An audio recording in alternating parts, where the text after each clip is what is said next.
ابھی جو ورد آپ کے سامنے تلاوت کیا گیا، آج کی صبح ہم اس حوالے پر غور کریں گے کہ خدا کا کلام ہمیں کیا سکھا رہا ہے، ہمیں کیا آگاہی دیتا ہے۔ اگر ہم دیکھیں تو یہاں پر ہمیں آدم اور حوا کا ذکر ملتا ہے، جو باغ عدن میں رہتے تھے، اپنی زندگی بڑے اچھے انداز سے گزار رہے تھے، لیکن جب ان کی زندگی میں خواہش آتی ہے تو پھر ان کی زندگی میں نافرمانی آ جاتی ہے۔ خدا نے انسان کو اس لیے بنایا تاکہ انسان خدا کے نام کو عزت اور جلال دے، تاکہ انسان خدا کی تعریف کرے، اس کی حمد کرے، اس کی ستائش کرے، اس کے نام کو عزت اور جلال دے۔ اس لیے نہیں بنایا کہ انسان جو ہے وہ خدا کی نافرمانی کرے، اس کے ساتھ بغاوت کرے اور اس سے بے وفائی کرے۔ اور جو بات سیکھنے کی ہے آج کے مقدس کلام میں سے، ہم دیکھتے ہیں 9ویں آیت میں یہ لکھا ہے، تب خداوند خدا نے آدم کو پکارا اور اس سے کہا کہ تو کہاں ہے۔ جب ان دونوں نے اس پھل کو کھا لیا جس کا کھانے سے خدا نے ان کو منع کیا تھا، انہوں نے اس پھل کو کھا لیا اور خدا آدم سے یہ کہتا ہے کہ تو کہاں ہے۔ خدا اس سے یہ سوال کرتا ہے کہ تو کہاں ہے۔ خدا اپنے لوگوں سے سوالات کرتا ہے، لیکن یہ سوال جو ہے یہ انفرادی طور پر خدا اپنے بندہ سے، آدم سے کرتا ہوا نظر آتا ہے۔ شخصی طور پر خدا اسے کہتا ہے کہ تو کہاں ہے۔ اور آج یہ سوال خدا ہم سبوں سے بھی یہ کرتا ہے، نام بنام۔ خدا ہمارے ناموں کو جانتا ہے اور خدا کہتا ہے کہ تو آج کہاں ہے۔ اور آدم سے خدا اس لیے کہتا ہے کہ تجھے کہاں ہونا چاہیے تھا، لیکن تو آج کہاں ہے۔ اور ہم دیکھتے ہیں کہ خدا نے آدم کو پکارا اور خدا نے آدم سے یہ سوال کیا۔ یہ بڑا سنجیدہ سوال ہے، کیونکہ اس سوال کا تعلق ہماری روح سے ہے، ہماری موت سے ہے، ہماری زندگی سے ہے، ابدیت سے ہے، دوزخ سے ہے، جنت سے اس کا تعلق ہے۔ اس کا تعلق مسیح کے ساتھ ہے۔ کیا ہم مسیح کے ساتھ ہیں یا پھر دنیا کے ساتھ ہیں؟ کیونکہ جو مسیح کے ساتھ ہیں وہ مسیح کے بیٹے اور بیٹیاں ہیں۔ اور اس کے بارے میں ہم دیکھتے ہیں کہ جو یسوع المسیح پر ایمان رکھتے ہیں، جو یسوع المسیح کو اپنا نجات دہندہ قبول کرتے ہیں، وہ اس کے بیٹے اور بیٹی ہیں۔ کس سبب سے؟ ایمان کے سبب سے اور اس کی تعلیمات پر عمل کرنے کے سبب سے۔ کیسے بیٹے اور بیٹیاں ہم بنتے ہیں؟ اگر ہم دیکھیں پیدائش کی کتاب اس کے 4 باب کی 26ویں آیت میں تو یہ لکھا ہے، اور سیت کے ہاں بھی ایک بیٹا پیدا ہوا جس کا نام اس نے انوس رکھا۔ اس وقت سے لوگ یہوہ کا نام لے کر دعا کرنے لگے۔ ہم دیکھتے ہیں کہ وہ لوگ جو خداوند کی حضوری میں آتے ہیں، وہ لوگ جو خدا کا نام لے کر دعا کرتے ہیں، اس کی بندگی کرتے ہیں، اس کی پوجا کرتے ہیں، وہ خدا کے بیٹے اور بیٹیاں بن جاتے ہیں۔ کلام خدا میں یہ لکھا ہے کہ جتنوں نے اسے قبول کیا اس نے انہیں خدا کا فرزند ہونے کا حق بخشا۔ یہ خدا کے بیٹے اور بیٹیاں ہیں جو خداوند کی حضوری میں آتے ہیں، جو خدا کی تابع داری کرتے ہیں، خدا کے ساتھ وفادار رہتے ہیں، خدا کے آئین پر عمل کرتے ہیں، اس کی شریعت کو جانتے ہیں، اس کی شریعت کو مانتے ہیں، یہ خدا کے لوگ ہیں، یہ ایماندار ہیں، یہ دیندار ہیں، یہ حقیقی مسیح کا بدن ہے، کلیسیا ہے۔ اور ہم دیکھتے ہیں کہ خدا آدم سے یہ سوال کرتا ہے کہ تو کہاں ہے؟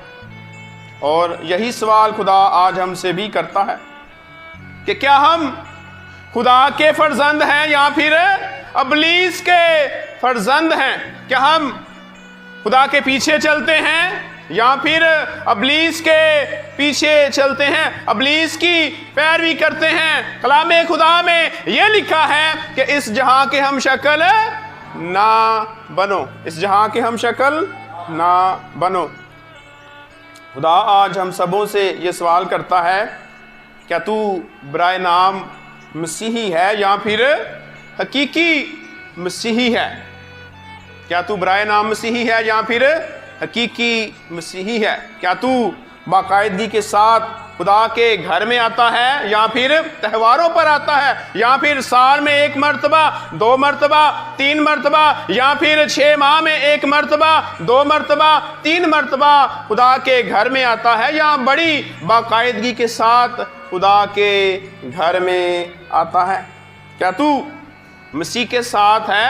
کیا تو مسیح کی پیروی کرتا ہے، مسیح کے پیچھے چلتا ہے، اپنی خودی کا انکار کرتا ہے، اپنی صلیب اٹھاتا ہے اور اس کے پیچھے ہو لیتا ہے، یا پھر مسیح کو رد کرتا ہے، مخالف مسیح ہے، مسیح کا انکار کرتا ہے، اسے حقیر جانتا ہے؟ خدا آج ہم سبوں سے یہ سوال کرتا ہے، کیا تو خدا کے خاندان میں شریک ہے یا پھر باہر ہے؟ کیا تو کلیسیا کا حصہ ہے، مسیح کے بدن کا حصہ ہے، یا پھر کلیسیا سے باہر ہے؟ کیا تیرا تعلق جو ہے وہ مسیحی گھرانے کے ساتھ ہے؟ تیرا تعلق ایمانداروں کے ساتھ ہے؟ کیا تیرا شمار ایمانداروں میں کیا جاتا ہے یا نہیں؟ خدا آج ہم سبوں سے یہی سوال کرتا ہوا نظر آتا ہے۔ ہم دیکھتے ہیں کہ جب آدم نے گناہ کیا اور گناہ کے سبب سے جو ہے وہ باغ عدن سے باہر ہو جاتا ہے، اور ہوا بھی جو ہے وہ باغ عدن سے نکال دی جاتی ہے گناہ کے سبب سے، نافرمانی کے سبب سے۔ اور آج ہم میں سے بھی جتنے لوگ خدا کی نافرمانی کرتے ہیں، خدا کے خلاف ہوتے ہیں، تو وہ برکات جو خدا ہماری زندگی میں ہمیں دیتا ہے، خدا ہم سے واپس بھی لے سکتا ہے، کیونکہ جو دینے والا ہے وہ لینے والا بھی ہے۔ اس میں ہماری کوئی اپنی ذہانت نہیں ہے، ہماری کوئی اپنی قابلیت نہیں ہے، ہم میں کوئی ایسی بات نہیں ہے کہ ہم جو ہے وہ بہت سا روپیہ پیسہ کما سکیں، ہمارے پاس بہت سی برکات آ سکے۔ یہ صرف اور صرف خدا کے ساتھ وفاداری کے سبب سے، ایمانداری کے سبب سے ہمیں خدا برکتیں دیتا ہے۔ اس لیے لازم ہے کہ ہم خدا کے ساتھ وفادار رہیں، خدا کی پیروی کریں، اس کے تابعدار رہیں، اس کے فرما بردار بیٹے اور بیٹیاں بن کر اس روئے زمین پر زندگی گزاریں۔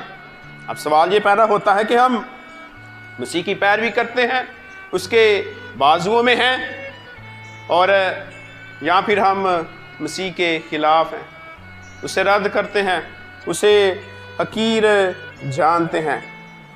لازم ہے کہ ہم سب جو ہیں وہ اپنی اپنی زندگی کا جائزہ لیں۔ یہی سوال خدا آج ہم سبوں سے بھی کرتا ہے کہ بطور ایماندار، بطور مسیحی ہم کس جگہ پر ہیں، ہماری زندگی کیسی ہے، ہماری روحانی زندگی کیسی ہے؟ کیا ہم خدا کے گھر میں آتے ہیں، خداوند کی حضوری میں آتے ہیں، خداوند کی حضوری میں دعا کرتے ہیں، اس کی بندگی کرتے ہیں، اس کی عبادت کرتے ہیں یا نہیں؟ ہماری روحانی حالت کیسی ہے؟ کیا ہم ہر روز روحانی طور پر آسودہ ہوتے ہیں یا نہیں؟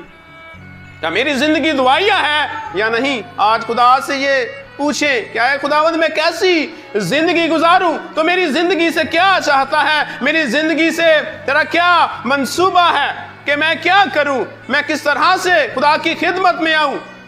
خدا سے یہ سوال کریں۔ اور یہاں پر لکھا ہے تب خداوند خدا نے آدم کو پکارا اور اس سے کہا کہ تو کہاں ہے؟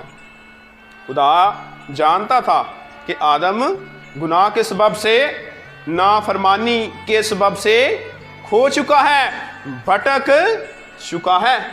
خدا جانتا تھا کہ اس نے نافرمانی کی ہے، اس نے بغاوت کی ہے، لیکن خدا چاہتا تھا کہ آدم واپس آئے، اپنے گناہوں کا اقرار کرے، خداوند کی حضوری میں آئے، توبہ کرے۔ اور جو ہے وہ خدا آدم کو کیوں ڈھونڈنے آیا؟ خدا کسی کی ہلاکت نہیں چاہتا، خدا چاہتا ہے کہ توبہ تک نوبت پہنچے۔ خدا بچانے کے لیے آدم کو کہتا ہے کہ تو کہاں ہے؟ ابھی بھی واپس لوٹا۔ اور ہم دیکھتے ہیں کہ انسان کو بچانے کے لیے، انسان کی رہائی کے لیے خدا نے اپنے اکلوتے بیٹے کو اس دنیا میں بھیجا۔ کلام خدا میں یہ لکھا ہے، کیونکہ ابن آدم کھوئے ہوں کو ڈھونڈنے اور نجات دینے آیا ہے۔ مسیح آج ہمیں ڈھونڈتا ہے، ان لوگوں کو ڈھونڈتا ہے۔ اگر ہم مسیح خداوند کی زمینی زندگی میں دیکھیں تو وہ حقیروں کے پاس جاتا ہے، ان لوگوں کے پاس جاتا ہے جو ابلیس کے جال میں ہیں، معاشرے کے رد کیے ہوئے لوگ، جن کی لوگ عزت نہیں کرتے، جن کو لوگ حقیر جانتے ہیں۔ مسیح ان کے لیے اس دنیا میں آیا، ان کو ڈھونڈتا ہے، ان کی کھوج کرتا ہے، ان کی تلاش کرتا ہوا ہمیں نظر آتا ہے۔ اور آج مسیح ہمیں بھی ڈھونڈتا ہے، کیونکہ ہم بھی دنیا داری میں ہو چکے ہیں، ہم بھی خدا کے خلاف بغاوت کرتے ہیں، خدا کی نافرمانی کرتے ہیں۔ لازم ہے کہ ہم جو ہیں وہ خدا کے ساتھ وفادار رہیں، اور ہمیں اپنے باطن کی حالت کو دیکھنا ہے کہ ہماری باطنی حالت کیسی ہے۔ کیا یہی سوال خدا ہم سے بھی کرتا ہے؟ لیکن اگر ہم دیکھیں تو جو آدم ہے وہ اس گناہ کو تسلیم نہیں کرتا۔ آدم کیا کہتا ہے کہ اے خدا، جس عورت کو تو نے میرے لیے بھیجا، جس عورت کو، آدم یہاں پر ذاتی طور پر گناہ کو تسلیم نہیں کرتا، وہ خدا پر الزام لگاتا ہے کہ اے خدا، تو نے جس عورت کو بھیجا۔ آج ہم میں سے بھی بہت سے ایسے لوگ ہیں جو اپنا گناہ دوسروں پر ڈالتے ہیں، گناہ کو تسلیم نہیں کرتے۔ ہم مسیح کے لیے کیا کر رہے ہیں؟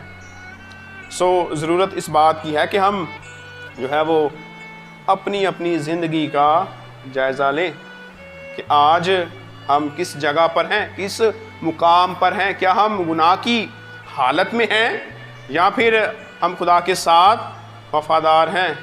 ہم مسیح کے بدن میں شامل ہیں یا پھر نہیں؟ ہم خدا کی بادشاہی کے وارث ہیں یا نہیں؟ خداوند ہمیں اس کلام کے وسیلہ سے بڑی برکت دے، آمین۔